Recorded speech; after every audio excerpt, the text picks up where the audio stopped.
ఓం మహాగణాధిపతయే నమః. ఓం గురుభ్యో నమః. ఓం శ్రీమాత్రే నమః.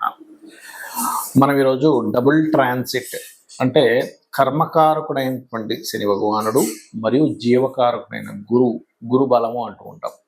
ఆ రెండు గ్రహాలు గనక ఒక భావం మీద గనక కాన్సన్ట్రేషన్ చేస్తే, దృష్టి గనక పడినట్లయితే ఆ భావం ఫలకృతం అవుతుంది. ఆ రకంగా ప్రతి లగ్నానికి, లగ్నం తెలియని వారు రాశిని చూసుకోండి, బట్ లగ్నమే ప్రధానం. ప్రతి లగ్నానికి ఆ రెండు గ్రహాలు ఏ భావం మీద కాన్సన్ట్రేషన్ చేస్తున్నాయి. ప్రస్తుతం శని భగవానుడు మీన రాశిలో సంచరిస్తున్నాడు, అదేవిధంగా గురువు మిథునంలో ఉన్నాడు. ఈ రెండు కూడా ధనుస్సు రాశి నుంచి వస్తున్నాయి కాబట్టి ప్రతి లగ్నానికి అది ఎన్నో భావం అవుతుంది.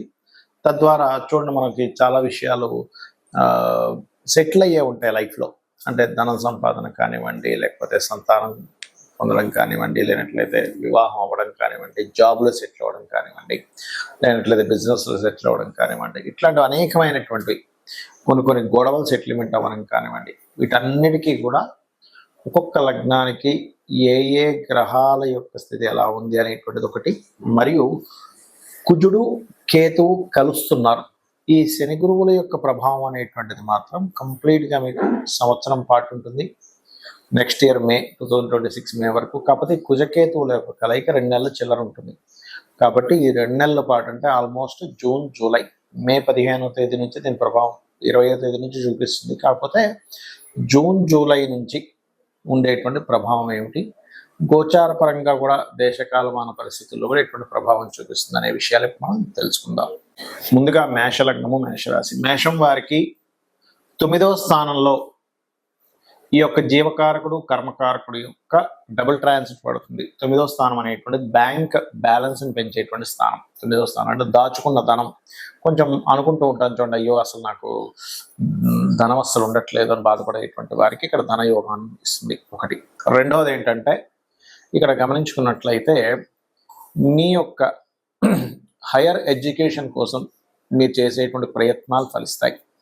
ఎక్కడికో దూర ప్రాంతాలకు వెళ్ళి ఉద్యోగాల కోసం ప్రయత్నం చేసేటువంటి వారికి ఈ గురు శనుల ట్రాన్సిట్ మేష లగ్నం వారికి బ్రహ్మాండంగా పనిచేస్తుంది.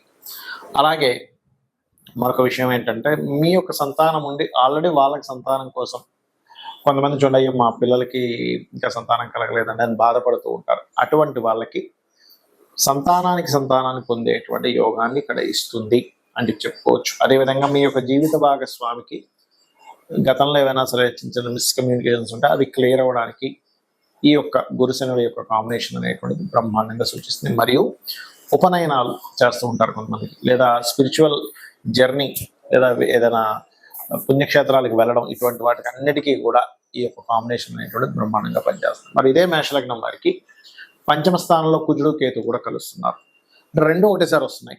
ఇలా వచ్చినప్పుడు ఏంటి అంటే, ఈ కుజకేతువుల్ని పిశాచ యోగము అంటారు.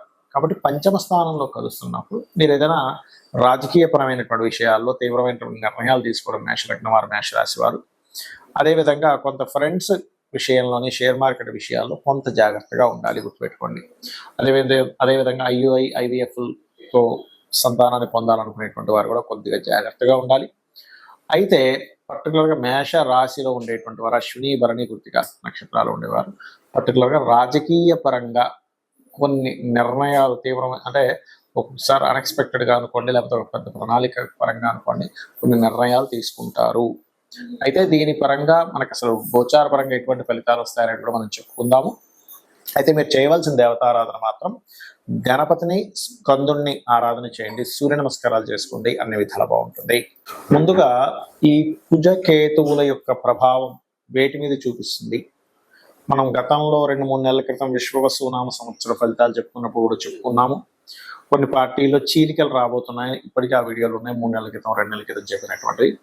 సో ఖచ్చితంగా పార్టీల్లో, ఎందుకంటే ఈ సంవత్సరానికి అధిపతి రవి కాబట్టి, గవర్నమెంట్కి, ప్రభుత్వానికి, రాజకీయాలకి రవి కాబట్టి, దాని మీద కేతు వస్తున్నాడు కాబట్టి ఖచ్చితంగా చీలికలు ఏర్పడతాయి. కొత్త పార్టీలు కూడా వస్తాయి, అందులో ఎటువంటి సందేహం లేదు. మీరు గుర్తుపెట్టుకోండి, కొత్త పార్టీలు స్థాపన అనేటువంటి 100% జరగనుంది. అలాగే ఈ కుజకేతువుల యొక్క ప్రభావం అనేటువంటిది ముఖ్యంగా మనకి ఇప్పుడు పెహల్గాం దాడి తర్వాత అలర్ట్నెస్ కూడా పెరిగింది చెప్పాలంటే. అంటే ఈ తీవ్రవాదుల యొక్క ప్రభావం మొన్నటి వరకు మనకి సరిహద్దుల్లో మనం సర్జికల్ స్ట్రైక్స్ చేయడం ఇట్లాంటివి ఏర్పడితే ఇప్పుడు ఏంటంటే కొంచెం స్లీపర్ సెల్స్ ద్వారా హైదరాబాదు, వైజాగ్, విజయవాడ అనేకమైన ప్రాంతాల్లో కాస్త జాగ్రత్తగా ఉండాలి. మరియు ఈ కుజకేతువులు సింహరాశిలో సంచరిస్తున్నాడు కాబట్టి కేతువు ప్రత్యేకంగా మీకు ఈ ఆధ్యాత్మిక కేంద్రాల కారకుడు కాబట్టి సింహరాశిలో కుజుడు వచ్చాడు కాబట్టి ప్రధానంగా ఇదేంటంటే ఇక్కడ రాజకీయము ఆధ్యాత్మిక కేంద్రాలు కాబట్టి కొంతమంది రాజకీయ నాయకులకు అరెస్టులు అవ్వడం, జైలులకు వెళ్ళడం, పిఎం సీఎం లెవెల్లో ఉండేటువంటి వారు ఖచ్చితంగా ఈ సంవత్సరంలో మార్పులు చెందడం, మరియు అదేవిధంగా చూసుకున్నట్లయితే ముఖ్యంగా ప్రజలందరూ కూడా కాస్త ఈ ప్లేసెస్కి వెళ్ళినప్పుడు ఆధ్యాత్మిక కేంద్రాలు వెళ్ళినప్పుడు కాస్త జాగ్రత్తగా ఉండండి, ముఖ్యంగా మొదటి 3 నెలలు. అయితే ఇక్కడ చాలామంది భయపడుతున్న అంశం ఏంటంటే అప్పుడు 2019-20 లాగా ఏదైనా విపరీతంగా అన్ని లాక్డౌన్ అవుతాయి అనుకుంటున్నారు. అలా ఏం అవ్వదు. మన దేశంలో మాత్రం దాని ప్రభావం చాలా తక్కువగానే ఉంటుంది. కొద్దిగా ఏదో కేసెస్ వస్తాయి, క్లియర్ అవుతాయి, డోంట్ వరీ. ఇక మరొక విషయం ఏంటంటే ఈ యొక్క గురుశనుల యొక్క డబుల్ ట్రాన్సిట్ ఏదైతే ఉందో మీ పర్సనల్ చార్ట్లో కనుక ఇప్పుడు అంటే ఈ గురువు శని కనుక ఒకే భావం మీద చూస్తే ఖచ్చితంగా వాళ్ళకి లైఫ్లో దాని గురించి మంచి ఫలితాలు పొందుతారు. అందులో ఎటువంటి సందేహం లేదు. అంటే లగ్నం మీరు చూశారనుకోండి, వాళ్ళ మెచ్యూరిటీ లెవెల్స్ బ్రహ్మాండంగా పెరుగుతాయి. ధనభావం మీరు చూశారు, మీరు ఖచ్చితంగా అనుకోవచ్చు నేను జీవితంలో మంచి స్టేజ్కి ధనపరంగా మంచి స్టేజ్కి వెళ్తానని అనుకోవచ్చు. అందులో ఎటువంటి సందేహం లేదు. అలాగే 3వ స్థానం మీరు చూశారనుకోండి, వాళ్ళకి ఖచ్చితంగా సిబ్లింగ్స్ నుంచి సహకారం ఉండడము, సిబ్లింగ్స్ ఏమైనా చిన్న చిన్న మిస్అండర్స్టాండింగ్స్ క్లియర్ అవ్వడం జరుగుతుంది.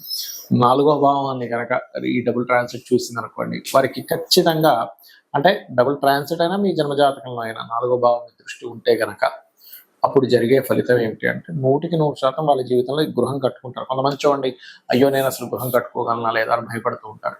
అటువంటి వారికి 4వ భావం మీద శని గురువులు ఇద్దరు చూస్తే 100% వాళ్ళకి ఎడ్యుకేషన్ మధ్యలో బ్రేక్ అయినా మళ్ళీ చదువుతారు, గృహము కట్టుకుంటారు. అది కూడా 2 గృహాలు కట్టుకునే యోగం ఉంటుంది. 5వ భావం మీద కనుక డబుల్ ట్రాన్సిట్ కానీ మీ జన్మజాతకంలో కనుక శని గురువులు చూసినట్లయితే సంతానం ఎంత ఆలస్యమైనా కలుగుతారని మనం గుర్తుపెట్టుకోవచ్చు. 6వ భావం మీద కనుకుంటే ధర్మంగా వాళ్ళ జీవితాన్ని సాగిస్తారు. అదేవిధంగా శత్రువుపై జయం కూడా లభిస్తుంది, శత్రువు లేకుండా కూడా బ్రతుకుతారు. 7వ భావం మీద కనుక కలిగితే అంటే 7th హౌస్ మీద కనుక లగ్నం నుంచి జరిగితే చాలామంది చూడండి, అయ్యో వివాహం అవుతుందా కాదని బాధపడుతుంటారు. అలాంటప్పుడు మీకు ఖచ్చితంగా వివాహమే తీరుతుంది. అదేవిధంగా 8వ మీద అయితే దీర్ఘాయుద్ధాయాన్ని, భాగ్యస్థానం మీద అయితే బ్యాంక్ బ్యాలెన్స్ని పెంచడం, హైయర్ ఎడ్యుకేషన్కి 10వ స్థానం అయితే టీచింగ్ లైన్స్లోని ట్రైనింగ్ కన్సల్టెన్సీ లైన్స్లోకి వెళ్ళి సెటిల్ అవ్వడము, అదేవిధంగా మంచి గురువుగా పేరు తెచ్చుకోవడం, ధార్మికమైనటువంటి జీవితాన్ని గడపడము. 11వ భావం మీద అయితే బిజినెస్లో ఒక్కసారి కాకపోతే ఒకసారైనా ఖచ్చితంగా సక్సెస్ అయి చూపించడము. 12వ స్థానం మీద కనుక డబుల్ ట్రాన్సిట్ ఉన్నట్లయితే ఎవరికైనా కానీ వారు 100% విదేశాలకు వెళ్ళడము, విదేశాల్లో ఉద్యోగం చేయడం జరుగుతుంది. అయితే ఇక్కడ సమ్ టైమ్స్ కొన్ని లగ్నాలకు గురువు శుభుడు అయితే కొన్నిటికి శని శుభుడు అవుతాడు. అలాంటప్పుడు ఒక్కోసారి గురువు బాగా యోగిస్తే ఒక్కోసారి శని యోగించినప్పుడు శని కనుక మీకు పాపయ్యాడు, పాప స్థానాల్లో ఉన్నప్పుడు శనగలు దానంగా ఇవ్వండి.